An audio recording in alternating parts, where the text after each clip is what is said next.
Vrye val is die beweging van 'n voorwerp in die afwesigheid van ligweerstand en slegs gravitasiekrag werk op die voorwerp in. Gravitasieversnelling is die versnelling wat 'n voorwerp ondervind onder gravitasie-aantrekkingskrag. 'n Bal word aan die bokant van 'n gebou laat val. Ons neem die opwaartse beweging as negatief.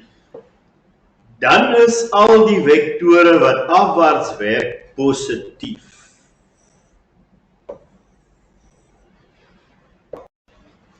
'n Tennisbal word nou opwaarts gegooi vanaf 'n spesifieke hoogte.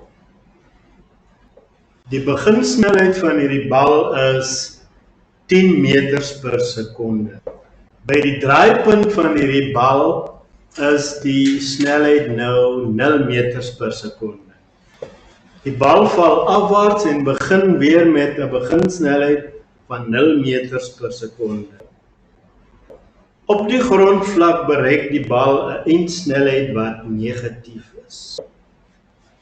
Die opwaartse beweging is positief, dit wil sê die beginsnelheid van die bal opwaarts is ook positief en die verplasing is ook positief.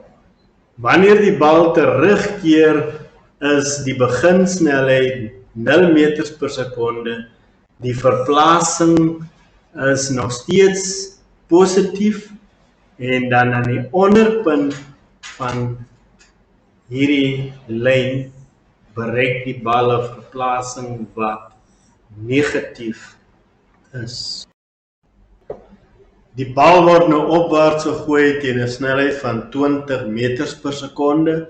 Ons neem opwaarts as negatief. Die beginsnelheid is minus 20 meters per sekonde, terwyl die verplasing ook negatief is. Die bal beweeg nou afwaarts en die verplasing bokant die verwysingspunt is negatief, dis my verwysingspunt, terwyl die snelheid hier in hierdie omgewing 20 meters per sekonde is met 'n positiewe waarde. Onderkant die verwysingspunt is die verplasing positief, terwyl die einde snelheid ook positief is. Die geografies waterval is 'n uitstekende voorbeeld van 'n projektielbeweging. Elke waterdruppel beweeg met 'n beginsnelheid en val onder gravitasiekrag. Dit bereik 'n eindsnelheid Vf nadat dit vir 240 meter ver geval het. 240 meter is ongeveer die hoogte van 25 verdiepings.